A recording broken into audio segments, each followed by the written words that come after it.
മലയാളികളെ സംബന്ധിച്ചിടത്തോളം എത്ര കിട്ടിയാലും കൊണ്ടാലും അനുഭവിച്ചാലും പഠിക്കില്ല, പിന്നെയും അതേ കുഴി തന്നെ പോയിട്ട് പോകും. ഇത് വേറൊന്നുമല്ല കേട്ടാ. ഇന്ന് രാവിലെ തന്നെ കണ്ടൊരു ന്യൂസ് എന്ന് പറയുന്നത് ഒരു ഒമാനിലേക്കുള്ള ഫ്ലൈറ്റ് പൊന്തിയില്ല എന്ന് പറഞ്ഞിട്ട് നാട്ടിൽ ഇങ്ങനെ പ്രശ്നങ്ങൾ നടന്നുകൊണ്ടിരിക്കുക. അതിന്റെ ഫുൾ ഉത്തരവാദിത്തം ആരെന്നറിയോ?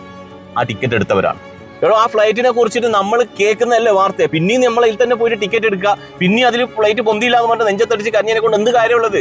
അതിന്റെ പൂർണ്ണ ഉത്തരവാദിത്തം ആ ഫ്ലൈറ്റിൽ ടിക്കറ്റ് എടുത്ത നിങ്ങളാ, വേറൊന്നും കൊണ്ടല്ല.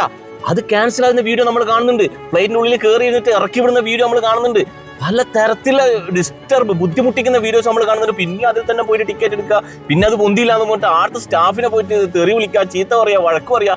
എന്ത് കാര്യം? അവിടുത്തെ സ്റ്റാഫിനെ പറഞ്ഞിട്ട് ഒരു കാര്യമില്ല. ഇതിന്റെ ഉത്തരവാദിത്തം മൊത്തം ആ ഫ്ലൈറ്റിൽ ടിക്കറ്റ് എടുക്കുന്ന നിങ്ങളാണ്. കാരണം അത് ആദ്യത്തെ സംഭവം എന്നല്ല, അത് റെഗുലർ ആണ്. ആ ഫ്ലൈറ്റിൽ നിങ്ങൾ ടിക്കറ്റ് എടുക്കുന്നുണ്ടാ, നിങ്ങളുടെ മനസ്സിൽ കരുതണം, പൊന്തിയാ പൊന്തി, ഇല്ല അവിടെ തന്നെ നിൽക്കും. ചിലപ്പോൾ നാളെ പോകേണ്ട ഫ്ലൈറ്റ് ഒരാഴ്ച കഴിഞ്ഞിട്ടായിരിക്കും വിടുക. അത് ഉത്തരവാദിത്തം നിങ്ങൾ ഏറ്റെടുക്കുക. അവിടുത്തെ സ്റ്റാഫിനോ അവിടുത്തെ ഗ്രൗണ്ട് സ്റ്റാഫിനോ വഴക്ക് പറഞ്ഞ ഒരു കാര്യമില്ല. ഒരുപാട് വീഡിയോസ് നമ്മൾ കണ്ടതാണ്.